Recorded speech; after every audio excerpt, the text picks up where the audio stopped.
Mga kababayan, naghahanap tayo, nasaan si Loren Legarda?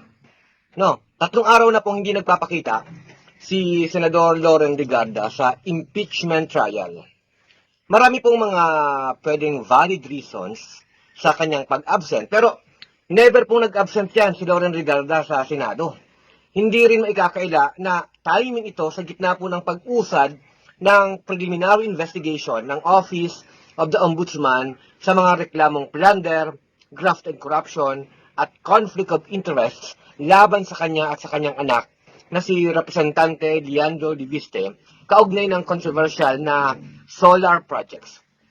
Mga kababayan, kung titingnan natin, kung sa perspektiba natin ito, hindi lang po ito usapin po ng legal liability.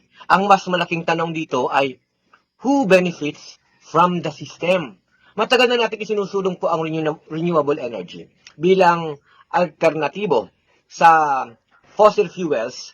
Kailangan natin po ng clean energy para sa kalikasan at para sa ating kinabukasan.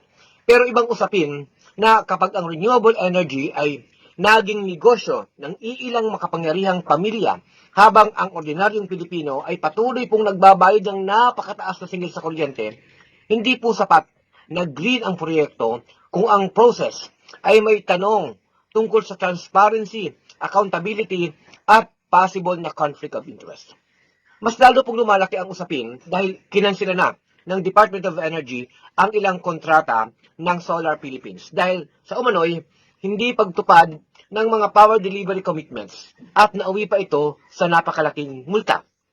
Kung may mga allegation po na irregularidad, tungkulin po yan ng institusyon na imbestigahan ito ng patas at siyempre walang kinikilingan.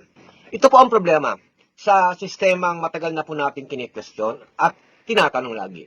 Kapag nagsama-sama ang political power at corporate power, ang pinakamalaking talo po dito ay ang publiko, tayong mga mamamayan, habang ang iilan ay kumikita ng bilyong-bilyong piso sa malalaking mga proyekto.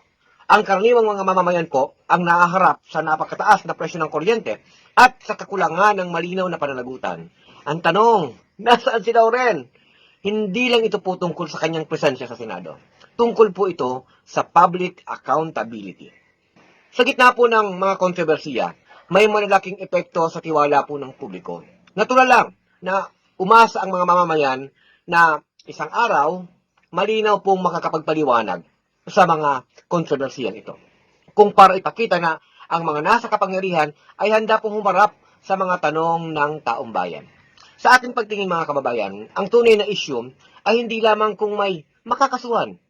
Ang tunay na laban ay laban sa sistemang nagpapalakas sa impluensya ng iilang political at economic elite habang ang interes ng mamamayan ang laging naiiwan.